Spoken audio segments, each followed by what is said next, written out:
আসসালামু আলাইকুম। আজকে ডিম দিয়ে একটি দারুণ মজার রেসিপি করে দেখাবো। রেসিপি তৈরি করার জন্য একটি প্যান বসিয়ে দিলাম।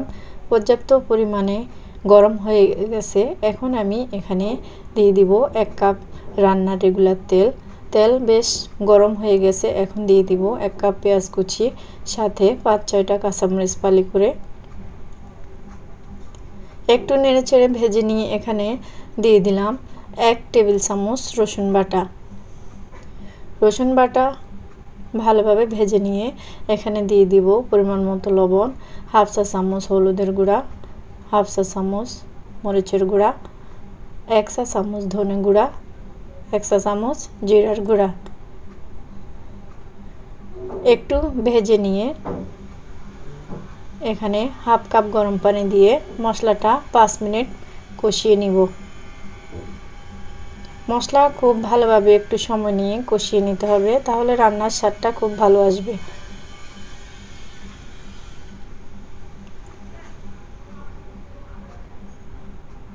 ঢাকনা খুলে আবার একটু নেড়েচেড়ে দিব। তেলটা উপরে ভেসে আসছে। এখন আমার মশলা কষানো হয়ে গেছে। দিয়ে দিব ডিম। এখানে আমি একটা একটা করে মোট 5টা ডিম দিয়ে দিব।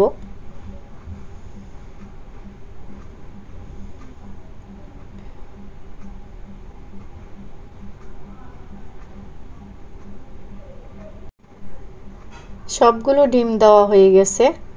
এখন ঢাকনা দিয়ে মিডিয়াম আঁচে 5 মিনিট রেখে দিব।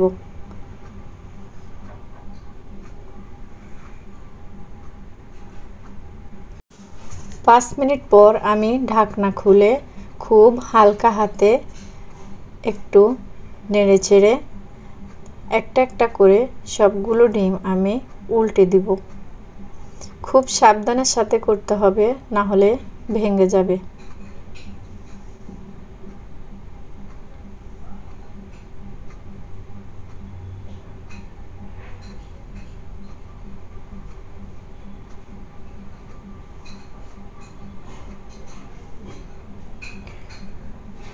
সবগুলো ডিম উল্টানো হয়ে গেছে।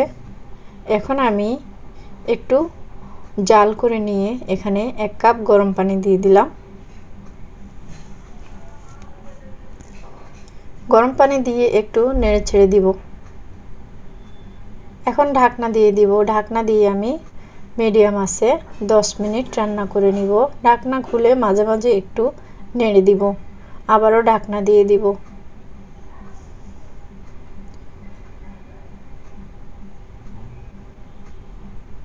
মোটামুটি আমার রান্নাটা কমপ্লিট। আমি এখন উপর থেকে ধনেপাতা কুচি দিয়ে নামিয়ে নিব। আজকের রেসিপি যদি আপনাদের ভালো লাগে শেয়ার করার অনুরোধ রইল। এতক্ষণ সাথে থাকার জন্য সকলকে অসংখ্য ধন্যবাদ। সবাই অনেক বেশি ভালো থাকবেন। আসসালামু আলাইকুম।